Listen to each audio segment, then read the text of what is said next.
આભાર એટલા માટે માનવો પડે કે તમે સૌએ તો ભેગા મળીને ચૂંટણી ચાલુ થાય તે પહેલા જ પંજો હોય કે ઝાડુ હોય બધાનો સફાયો કરી નાખ્યો। આ કોંગ્રેસિયાઓ કે આપિયાઓને એકેય મૂર્તિઓ જડ્યો નહીં, એ તમારા સૌની તાકાતનો એ વિસ્તારોમાં અંદાજો આવી ગયો। ચારેય દિશાઓમાં લોકો પંજાને ને ઝાડુને નકારે છે। શું કોંગ્રેસના શાસનમાં મારી માતાઓ અહીંયા બેઠી છે, પાણી તમારા ગામ સુધી ક્યારેય પહોંચ્યું હતું?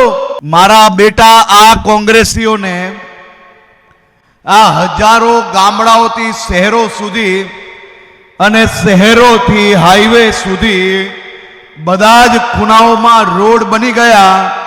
આ હજારો કિલોમીટરોના રોડ પર એક ખૂણામાં નાનો ખાડો દેખાય ને તો પાણીની બાલટી લઈને જાતે પાણી ઢોલીને અંદર બેસીને ફોટા પાડીને ગામમાં મોકલવાનો તાઇફો કરતા એક એક કોંગ્રેસીઓને જવાબ આપવાનો સમય આવી ગયો છે। તમે બધા અહીંયા જે બેઠેલા છો ને એ બધા જ શાસક છે। અમે તો સૌ લોકો તમારા ઈશારે કામ કરવાવાળા લોકો છે। તમે અમારા સાહેબ છો।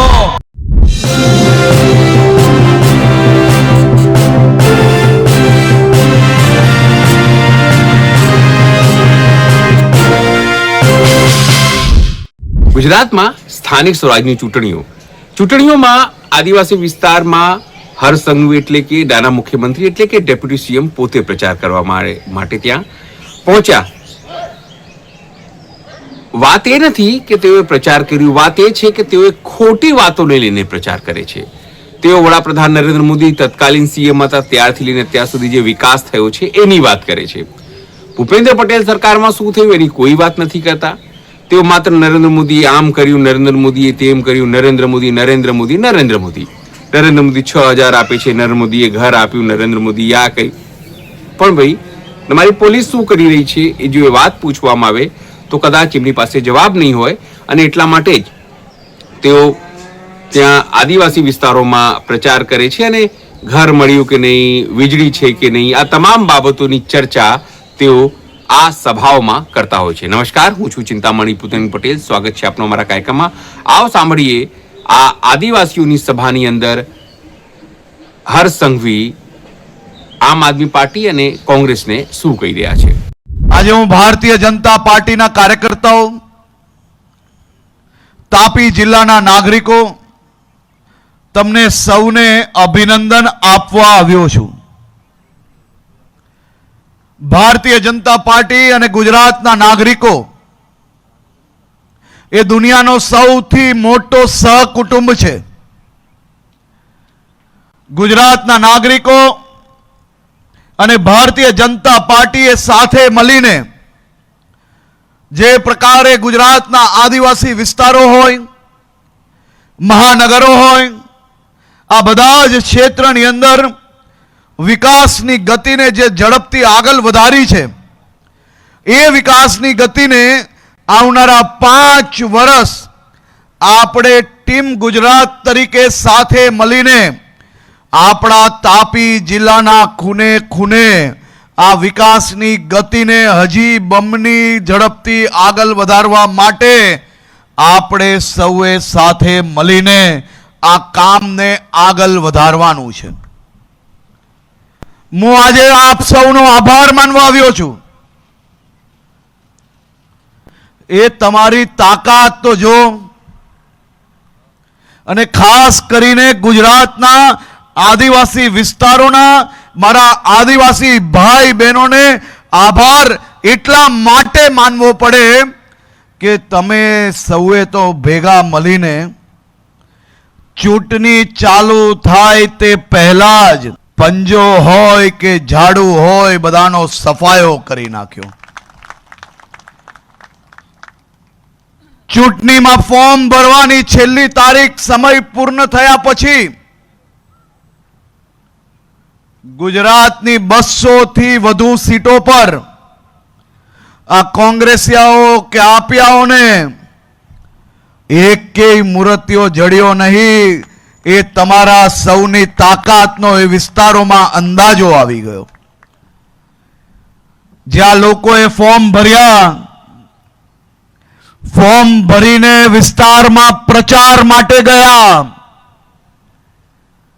પ્રચાર કરતા કરતા ધ્યાને આવ્યું કે આ સાલું આદિવાસી વિસ્તાર હોય કે સૌરાષ્ટ્ર હોય, ઉત્તર ગુજરાત હોય કે દક્ષિણ ગુજરાત હોય, ગુજરાતના ગામડાઓ હોય કે શહેરોની ગલીઓ હોય, ચારેય દિશાઓમાં લોકો પંજાને ને ઝાડુને નકારે છે. ફોર્મ ખેંચવાના છેલ્લા સમય સુધી 720 થી વધારે સીટો પર તમારા સૌ લોકોનો વિજય એ ચૂંટણી ચાલુ થાય તે પહેલા જ થઈ ગયો. તેના અભિનંદન આપવા આવ્યો છું. મારા આદિવાસી વિસ્તારના વડીલો ખૂબ સારી રીતે જાણતા હશે કે આ કોંગ્રેસ દ્વારા વર્ષ સુધી આદિવાસી વિસ્તારના નાગરિકો જોડે કયા કયા પ્રકારનો અન્યાય કરવામાં આવ્યો છે. આદિવાસી સમાજનો ઇતિહાસ ભૂસી લેવાનું કારસ્તાન એ કોંગ્રેસ દ્વારા પ્રયાસ કરવામાં આવ્યો હતો. આભાર માનવો પડે આદરણીય શ્રી નરેન્દ્રભાઈ મોદીજીનો, જેમને પહેલા ગુજરાતના મુખ્યમંત્રી તરીકે ગુજરાતના આદિવાસી વિસ્તારના પ્રત્યેક ગામડાઓ સુધી વિકાસ પહોંચાડ્યો અને પછી પ્રધાનમંત્રી બનીને દેશના બધા જ રાજ્યોમાં આદિવાસી સમાજને ન્યાય આપવાનું કામ અગર કોઈએ કર્યું હોય તો એ આપણા મોદી સાહેબે કર્યું છે. અહીંયા બેઠેલા હજારો વડીલો એવા હશે જેને કોંગ્રેસનું રાજ એટલે કે દુશાસન જોયું હશે. આ મારા વડીલોને આજે મારે પૂછવું છે કે જ્યાર સુધી ભારતીય જનતા પાર્ટીનું રાજ ગુજરાતમાં નતું આવ્યું,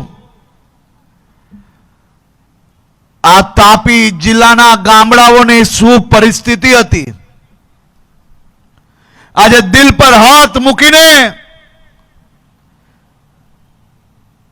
સાચો જવાબ આપ સૌ પાસેથી માંગુ છું કે શું કોંગ્રેસના શાસનમાં તમારા ગામો સુધી વીજળી ક્યારેય પહોંચી હતી? શું કોંગ્રેસના શાસનમાં આ વ્યારાથી તમારા ગામો સુધી પહોંચવાના રોડો રસ્તા ક્યારે બન્યા હતા? શું કોંગ્રેસના શાસનમાં મારી માતાઓ અહીંયા બેઠી છે, પાણી તમારા ગામ સુધી ક્યારેય પહોંચ્યું હતું? પાણી ભરવા માટે કેટલાક કિલોમીટરો દૂર જવું પડતું હતું બહેનો? જવું પડતું હતું કે નહીં? તો જોરથી બોલો, જવું પડતું હતું કે નહીં?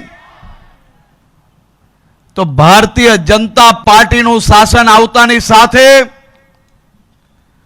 તમારા ગામોમાં વીજળી પહોંચી કે નહીં? આ વીજળી તમારા ગામો સુધી કોને પહોંચાડી? જોરથી બોલજો, આ લોકોને સંભળાશે નહીં. આ વીજળી કોને પહોંચાડી? નરેન્દ્રભાઈ મોદી અને ભારતીય જનતા પાર્ટીની સરકારે ગામો સુધી વીજળીઓ પહોંચાડી. આ કોઈ ઉંમર લાયક દાદાઓ અહીંયા બેઠા છે, અનેક લોકો ગામડેથી વ્યારા પહોંચતા કેટલી વાર લાગતી હતી? પહેલા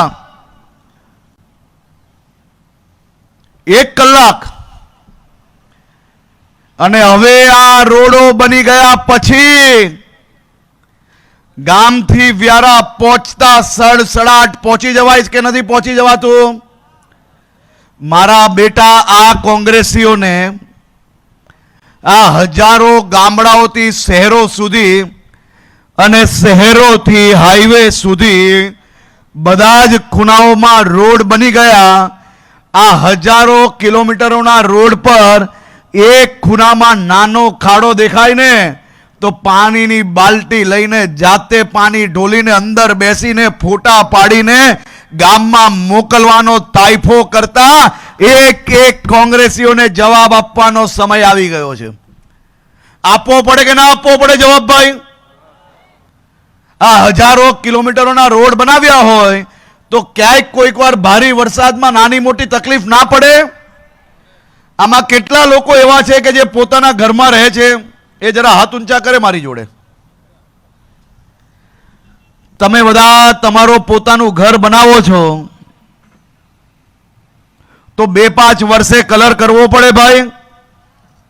જેને કરવો પડે હા બોલે. કલર કરવો પડે 2-5 વર્ષે? 2-5-10 વર્ષે ક્યારેક નળ બગડે ઘરમાં, ક્યારેક ટાઇલ્સ તૂટે તો આપણે શું કરીએ?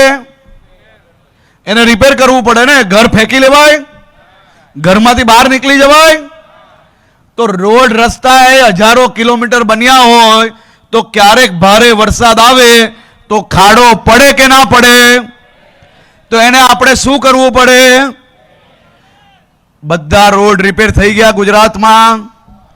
ગામડેથી વ્યારા સુધી આવતા તમને કોઈ તકલીફ પડે છે? આ બધું જ કોના શાસનમાં થાય છે? એ ભાજપનું શાસન. એટલે કોનું શાસન? તમે બધા અહીંયા જે બેઠેલા છો ને એ બધા જ શાસક છે. અમે તો સૌ લોકો તમારા ઈશારે કામ કરવાવાળા લોકો છે.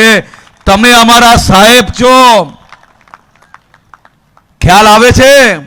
આ શાસન એ ભારતીય જનતા પાર્ટી એટલે કે અહીંયા બેઠેલા લોકોનું શાસન નથી. આ શાસન એટલે ગુજરાતના નાગરિકોનો સૌથી પહેલો હક છે અને પછી અમારા સૌનો હક છે. એ શાસનનું નામ છે ગુજરાતના નાગરિકોનું ભારતીય જનતા પાર્ટીનું શાસન.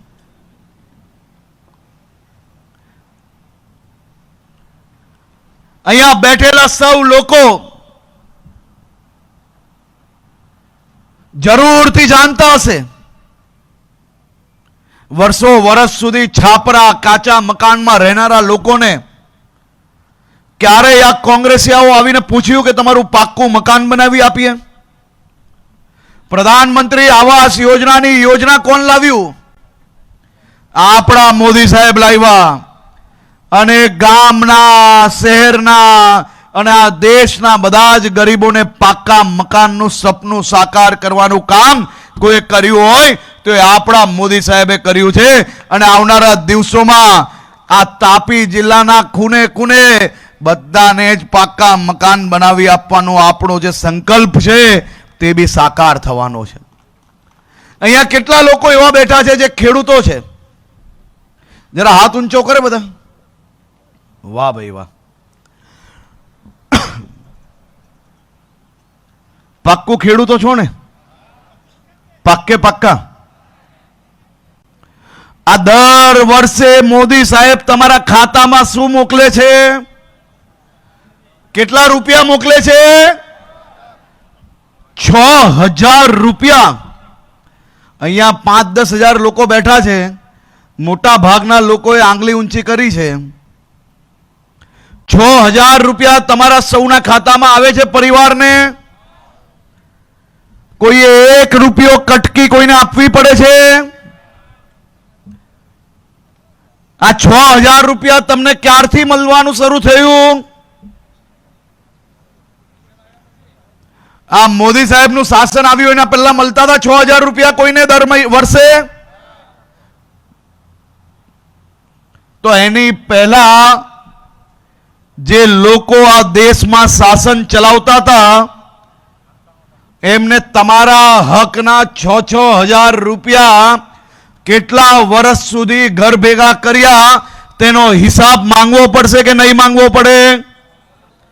આ મારા ગરીબ ખેડૂતો, તમે સૌ લોકો જે વર્ષોથી મહેનત કરો છો, રાત દિવસ મહેનત કરીને બચત કરીને પોતાના પરિવારનું જે ગુજરાન ચલાવો છો, આ તમારી વર્ષોની મહેનતના કમસે કમ 60 વર્ષથી ઉપર ને 70 વર્ષ સુધી, કોઈક રાજ્યમાં 70 વર્ષ, કોઈક જગ્યા પર 50 થી 60 વર્ષ સુધી આ કોંગ્રેસીઓનું શાસન રહ્યું. અને જ્યાર સુધી શાસન રહ્યું, જો મોદી સાહેબ મારા ગરીબ આદિવાસી ખેડૂતોના બેંકના ખાતામાં સીધા 6000 રૂપિયા મોકલી શકે, તો આ કોંગ્રેસિયાઓએ તમારા કેટલા વર્ષ સુધી 6000 રૂપિયા ખાધા તેનો હિસાબ માંગવો પડશે કે નહીં? જેને લાગતું હોય કે હું ખેડૂત છું, હું મહેનત કરું છું, તે મારી જોડે હાથ ઊંચા કરે. અને હવે મને કે તમારા જે રૂપિયા ખાધા હતા તેનો હિસાબ માંગવો પડે કે ના માંગવો પડે? જેને લાગતું હોય એ જ મારી જોડે પડે બોલે, કોંગ્રેસીઓ પાસેથી તમારા હકના દર વર્ષે 6000 રૂપિયા જે ખાધા હતા તે પાછા માંગવા પડે કે ના માંગવા પડે? તો પછી મારા વડીલો, વહાલા ભાઈઓ અને બહેનો, આ વર્ષે ગામમાં કોઈ કોંગ્રેસિયાઓ 100 રૂપિયા આપીને મત લેવા આવે તો એને શું કહેવાનું છે? કે આટલા વર્ષના 6000 રૂપિયા પ્રમાણેના રૂપિયા તમે અને તમારા નેતાઓ ભેગા મળીને અમારા જે ખાધા છે ને, એ 6000 રૂપિયા પ્રમાણે આટલા વર્ષનો હિસાબ કરો, રૂપિયા આપો અને પાક્કું અમારો મત લઈ જાઓ. કહેવાય કે ના કહેવાય?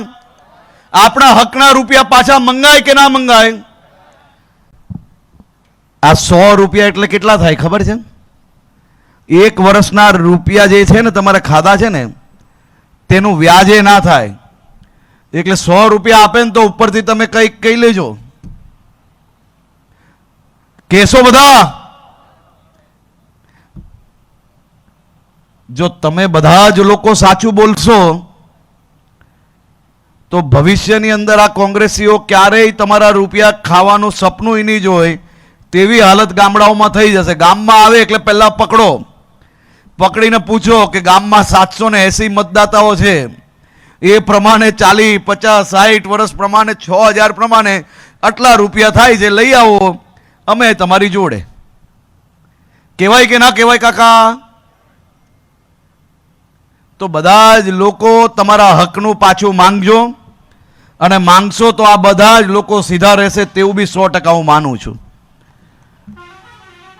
આજ ભારતીય જનતા પાર્ટીની સરકાર દ્વારા સમગ્ર ગુજરાતમાં પ્રથમ અને દેશમાં બીજો રબર ડેમ, જે 100 કરોડ રૂપિયાનો અંબિકા નદી ઉપર હાલ જેનું લોકાર્પણ સ્ટેજ પર છે, અને પૂર્ણા નદી અને અંબિકા નદી પર બેરેજ બનાવી નાના કોટરો જીવંત કરવાની 550 કરોડની યોજના અહીં બેઠેલા સૌ નાગરિકોના ગામ માટે આપવામાં આવી છે.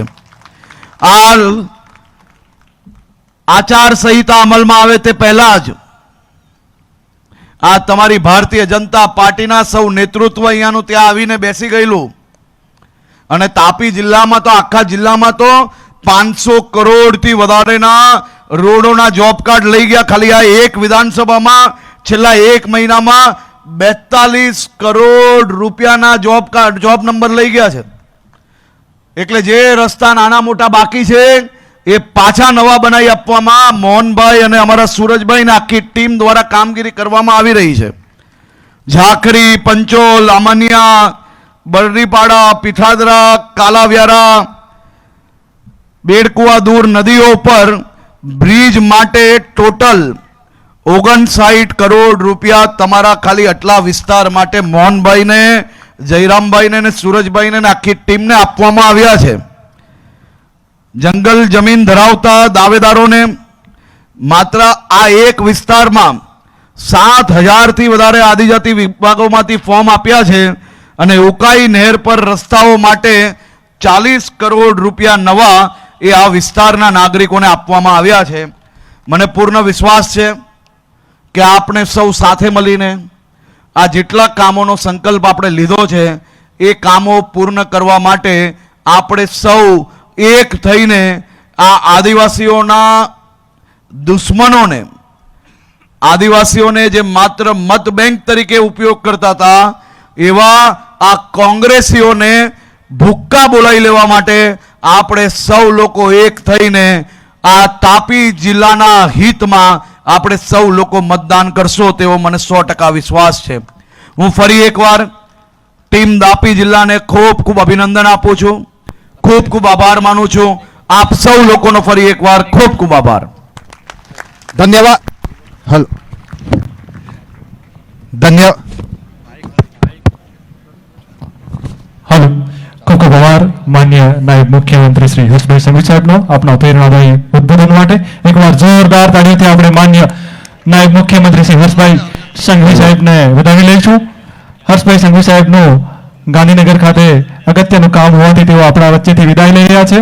આગામી કાર્યક્રમ આપણો ચાલુ જ રહેશે. આપણે સૌ પોતપોતાની બેઠક વ્યવસ્થા જાળવી રાખવાની છે.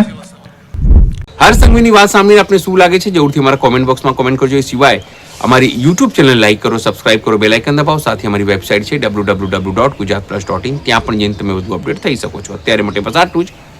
નમસ્કાર.